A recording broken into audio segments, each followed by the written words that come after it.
সারা রাত দুটো চোখের পাতা একদমই এক করতে পারিনি।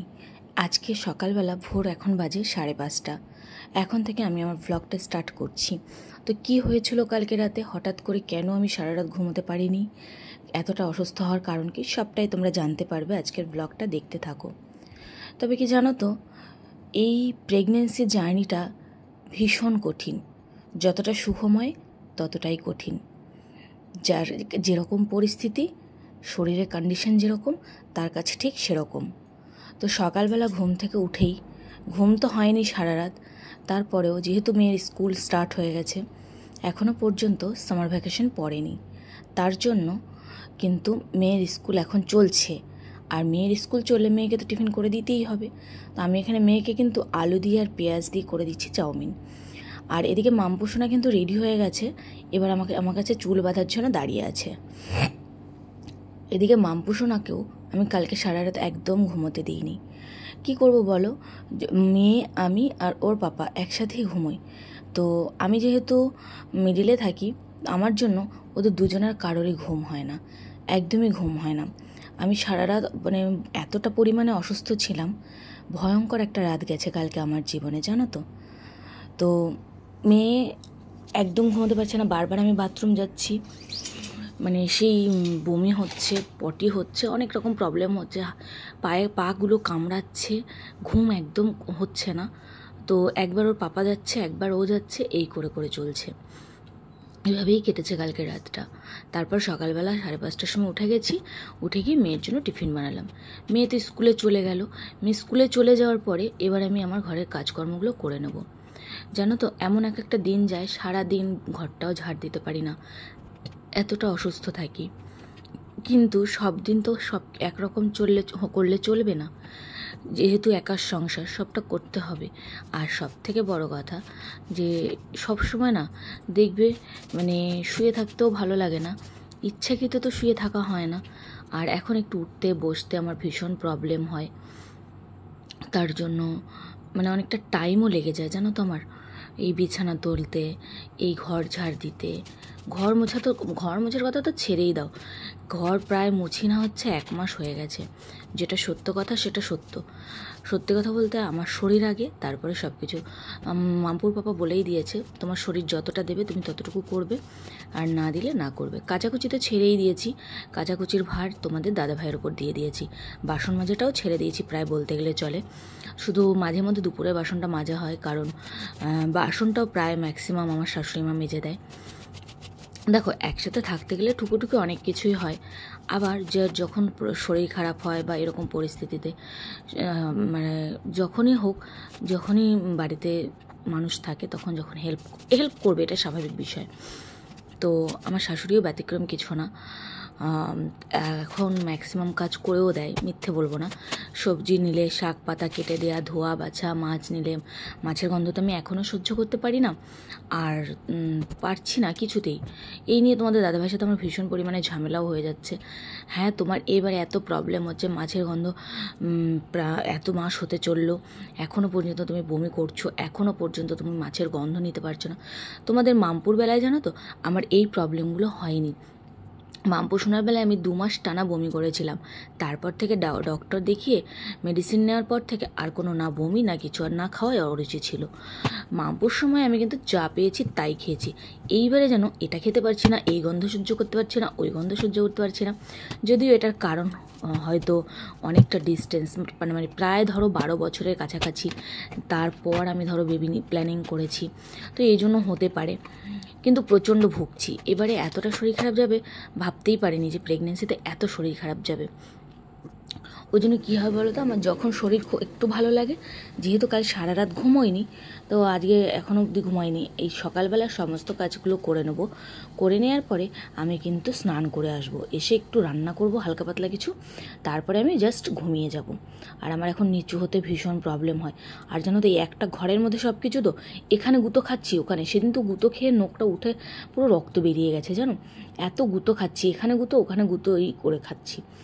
তো তোমাদের আশীর্বাদ, বাবা মায়ের আশীর্বাদ, ভালোবাসা, বড়দের সবার সব কিছু ঠিকঠাক থাকলে যেন, আর তো মাত্র কয়েকটা দিন বাকি, তারপরেই তোমাদের নতুন সোনা পুচকো সোনা চলে আসবে।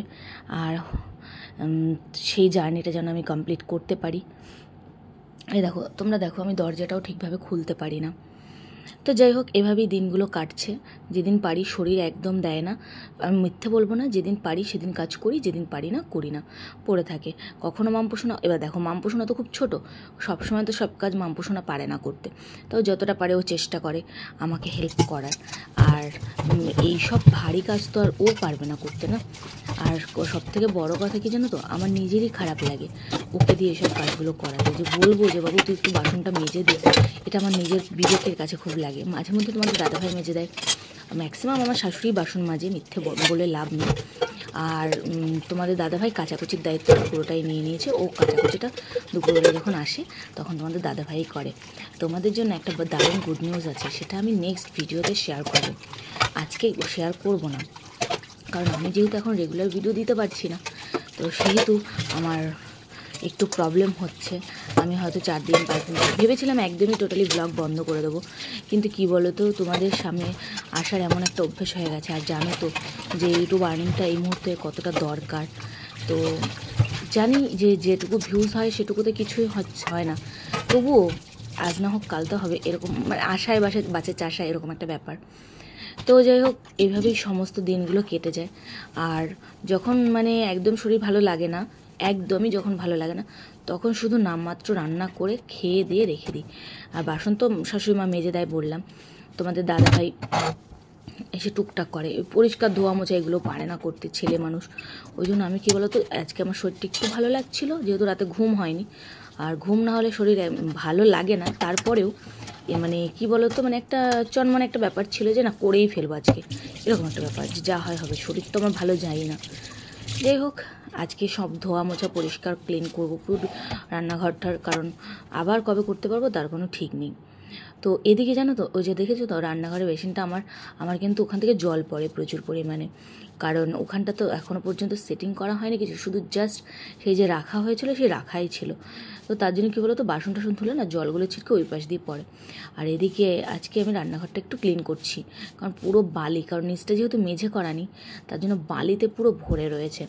আর আমার জানো তো ডাস্ট অ্যালার্জি হচ্ছে প্রচুর পরিমাণে, মানে ধুলোর মানে নাকে গেলেই প্রচণ্ড পরিমাণে গা হাত পা চুলকাচ্ছে, না হাঁচি হচ্ছে, কাশি হচ্ছে, এরকম হচ্ছে। তারপরেও ভালো একটু চেষ্টা করি, কারণ সবসময় না দেখবে নোংরার মধ্যে থাকতেও ভালো লাগে না। আগে তো রোজ ঝাড় দিতাম, এখন আর পারি না রোজ ঝাড় দিতে, এই ধুলোমুলো ঘাটতে। শরীর যতটা দেবে না সেখানে জোর, আমরা বলি ঠিকই শরীরের নাম মহাশয়, যা সবে তাই সয়, কিন্তু সত্যি কথা বলতে বর্তমান যুগে মানুষ এতটাই আমরা ভেজাল খাবার দাবার সব কিছু খাই, আমাদের শরীর কিন্তু অতটাও ভালোভাবে দেয় না। তো যাই হোক, এবারে আমি আর এগুলো তো ধরো সে তোমাদের দাদাভাইকে আমি বলতে পারবো না যে তুমি একটু পরিষ্কার করে দাও, তবে হ্যাঁ ধোয়া মোছা যেটা আছে সেগুলো করব, তবে আমি করব না, ওটা তোমাদের দাদাভাইকে দিয়েই করাবো। আর কয়েকটা দিন যাক। আর এই যে গামলার মধ্যে জামা কাপড় দেখছো, এখানে কিছু পুরনো কাপড় চোপড় রয়েছে জানো তো, এগুলোর মধ্যে থেকে সব ধুয়ে কেচে পরিষ্কার করে রাখতে হবে, ওই জন্য ওই গামলাটা এখানে রাখা। কারণ কিছুদিন পর তো হসপিটালে অনেক পুরনো সুতির কাপড়, নাইটি এইসব লাগবে, তো তার জন্য কী বলো তো, এখন ওইটার মধ্যেই রাখা আছে, ওখান থেকে বেছে বেছে বার করে ধুয়ে কেচে নেব। আমি তো কাচতে পারবো না, তোমাদের দাদাভাই কেচে দেবে। তখন কোথায় পাবো, আমি যেহেতু শাড়ি পরি না, আমার নাইটির পরিমাণটাই বেশি, তো আমি যেহেতু শাড়ি পরি না, তো নাইটি বেশি আছে, তো নাইটিগুলোই ধুয়ে কেচে রেখে দেবো। তো যাই হোক, এভাবেই দিনগুলো কাটছে জানো তো, একটু একটু করে দিনগুলোকে কাটতে কাটতে প্রায় চলেই আসলাম মানে সেই সুন্দর দিনটার অপেক্ষায়। তোমরা শুধু প্রে করো ঠাকুরের কাছে যেন সব কিছু ভালোভাবে হয়ে যায়। আর সত্যি কথা বলতে এবার এতটা গরম পড়েছে, মানে ধারণার বাইরে গরম। এই গরমে আরও শরীর আমার ভীষণ খারাপ হয়, কারণ দেখো আমরা বাইরে আছি, আমাদের অনেক রকম সমস্যা আমরা মানে কি বলো তো মুখ ফুটে বলতে পারি, আর যে প্রাণটা পেটের ভেতরে রয়েছে সে তো মুখ ফুটে কিছু বলতে পারে না। ওই জন্যে আমার মনে হয় এবারে প্রচুর পরিমাণে প্রবলেম হচ্ছে, অতিরিক্ত গরম পড়েছে। আর দুর্গাপুরে তো এমনিও গরম একটু বেশি পড়ে, সেই তুলনায় এবছর যেন আরও গরমটা প্রচুর পরিমাণে পড়েছে। তো দেখতেই পেলে আমি রান্নাঘরটা কিন্তু পরিষ্কার করেই নিলাম। দেখো কতটা ধুলো হয়েছে, প্রচুর পরিমাণে ধুলো, প্রচুর পরিমাণে। তো আমি কিন্তু সকালবেলা বাসি জামা কাপড় চেঞ্জ করেই নিয়েছিলাম। আর যেহেতু এখানে ধুলোটা প্রতিদিনই হয়, তাই এখানে দিয়েও কোনো লাভ নেই ভালো কিছু। ওই জন্য দেখো আমার যেটা আছে আমি সেটাই তোমাদের সাথে শেয়ার করি। এখানে লজ্জার কিছু নেই, লুকোনো চুরানো কিছু নেই। তবুও আমি বলবো আমি হ্যাপি আছি। আমার পাশে তোমাদের দাদাভাই রয়েছে, মাম্পু সোনা রয়েছে, আমার একটা সুখী পরিবার আছে, যেখানে হয়তো অর্থনৈতিক অভাব থাকতে পারে কিন্তু মানসিক শান্তির কোনো অভাব নেই, এটুকু আমি বলতে পারি। তো দেখো ওইসব পরিষ্কার করে আমি কিন্তু চলে আসলাম ব্রাশ করতে। আর ব্রাশ করতে করতে ভাবলাম তোমাদের সাথে একটু ভিডিওটা শেয়ার করি। অনেক দিন পর্যন্ত কোনো ভিডিও দেওয়া হচ্ছে না। ভিডিও শ্যুট করা না ভীষণ ঝামেলা, জানো তো। কে ক্যামেরা ধরে দেবে, কে বারবার কাকে বলবে একটু করে দাও করে দাও করে দাও, এই জন্য না আমার মানে ভিডিও হয় না। আর তোমরা আমাকে একাই দেখতে পাও, কারণ সকালবেলা তোমাদের দাদাভাই বেরিয়ে যায়, সেই দুপুরবেলা আসে একবারে মাম্পু সোনাকে নিয়ে, তারপর আবার এসে খেয়ে শুয়ে পড়ে, আবার এসে বিকেলবেলা বেরিয়ে যায় মাম্পু সোনাকে নিয়ে, আর একদম নিজে রাতের বেলা 9টা-10টার সময় ঢোকে। তো ততক্ষণে কিন্তু আমার ব্লগটা আমাকেই মানে টোটাল টাইমটা আমাকে একাই কাটাতে হয়। আর ওই জন্য কী বলো তো, সব ম্যাক্সিমাম টাইম আমাকে শুয়ে বসেই কাটাতে হচ্ছে, কারণ ওই যে শরীর ভালো লাগে না, শরীর ভালো না লাগলেই শুয়ে পড়ি, এই হচ্ছে ব্যাপার। তো এই আমি এখন সকালবেলা খালি পেটে থাইরয়েডের ওষুধটা খেয়ে নিচ্ছি। আমার সমস্ত কাজকর্ম হচ্ছে, হাত পা ধোয়া হয়ে গেছে। এবার আমি চলে এসেছি মাথাটা তাড়ছে ওষুধ খেতে, থাইরয়েডের ওষুধ আর খাবো একটা গ্যাসের ওষুধ। এই দুটো ওষুধই আমি খালি পেটে খাই। আর জানো তো আমার যেহেতু কালকে রাতে বমি হয়েছে, যে ওই কারণে আজকে আর আমি আয়রনের ওষুধটা খাবো না, কারণ আয়রনের ওষুধগুলো হেলথ সেন্টারের দিদিরা দিয়ে গেছে, ওগুলোই খাচ্ছি আমি। কিন্তু ওগুলো খেলে কী হবে, ওগুলো খেলে না আমার গা গুলাচ্ছে, গা পাক দিচ্ছে। কদিন এক পাতা শেষ করেছি, অনেকগুলো ওষুধ তো দিয়ে যায়, 2টো করে খেতে হয়।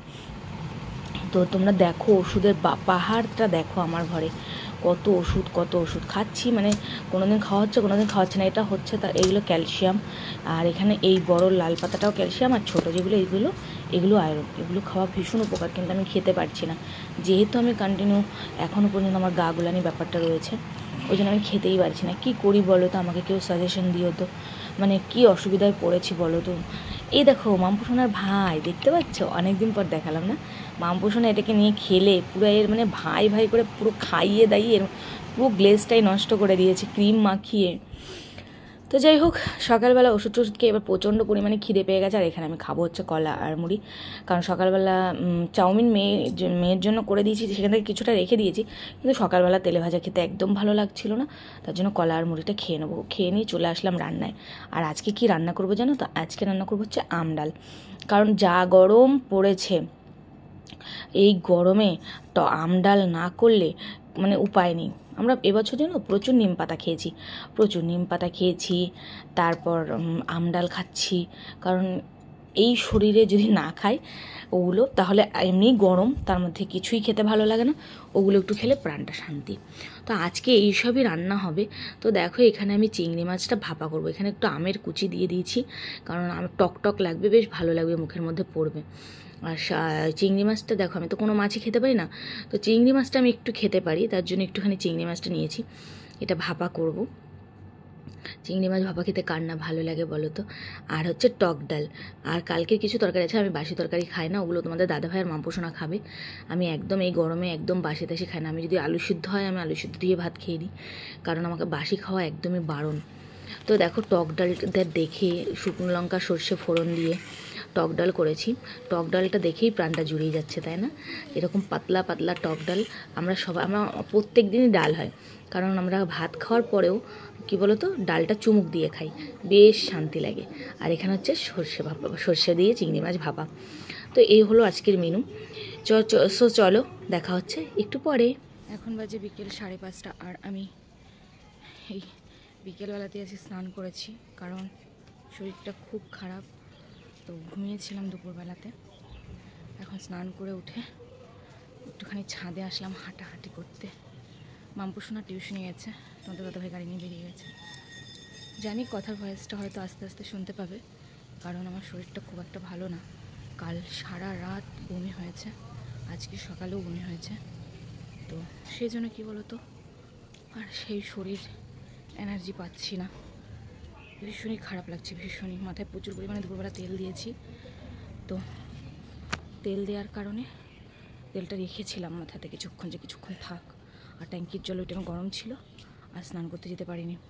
তোমাদের দাদাভাই তাড়াতাড়ি গাড়ি নিয়ে চলে এসেছিলো দুপুরবেলা, ওর খিদে পেয়ে গেছিলো, ওকে খেতে দিয়েছে। এবার তোমাদের দাদাভাইয়ের একটা নিয়ম হচ্ছে, আমরা তিনজন যদি একসাথে খেতে বসি তাহলে ভাতটা ঠিকঠাক খাবে, আর যদি কোনো কারণবশত মানে ওকে একা খেতে দিই ও ঠিকঠাক খাবে না। ওই জন্যই আর স্নানটা আমার দুপুরবেলা হয়নি। মানে ও খিদের জন্য এমন করছিল, সকালে যেহেতু শুধু ছাতুর শরবত খেয়ে যায়, এবেলা 1টা বেজে গেছে, প্রচুর খিদে পেয়ে গেছিলো। তারপরে এসে স্নান করে শুয়ে পড়ে যায়, কটা কাচাকুচি করেছিল। তারপরে ওকে দেখে আমার মনে হলো যে স্নান করতে গেলে আমার এখনও 10-15 মিনিট লেট হবে, আর বেচারা পুরো পেটটা পুরো শুকিয়ে গেছে। তার জন্য ওকে খেতে দিতে গিয়ে আমরা খেয়ে নিয়েছিলাম, আর খেয়ে উঠে আবার আমার শরীর খারাপ লাগছিলো। তার জন্য বললাম ঠিক আছে আর এখন স্নান করবো না, বিকেলবেলা একদম একটুখানি বেলা থাকতে থাকতে স্নান করে নেবো। স্নান করে নিয়ে এখন ছাদে এসেছি একটু হাঁটাহাঁটি করার জন্য, হাঁটাহাঁটি করছি। তো চলো আজকে তোমাদের একটা ফুল দেখাই। আমাদের বাড়ির পাশে যে মাঠ আছে সেই মাঠে একটা ফুল গাছ আছে, সেই গাছে এই ফুলটা ফুটেছে। কি সুন্দর না ফুলের কালারটা, আমার তো ভীষণ ভালো লাগলো, তাই একটু ক্যামেরা ক্যাপচার করে নিলাম। তো আজকের ভিডিওটা এই পর্যন্ত। ভিডিওটা করা হয়েছিল কিন্তু আজ থেকে 3 দিন আগে, কিন্তু এডিটিং করা হচ্ছিল না শরীর খারাপের জন্য। আজকে ভয়েস স্টেশনে বুঝতে পারছো আমি একদম ভালো আছি। হ্যাঁ, আজকে আমি একদম ফিট আছি, ফাইন আছি। আজকের মতো এই পর্যন্তটা।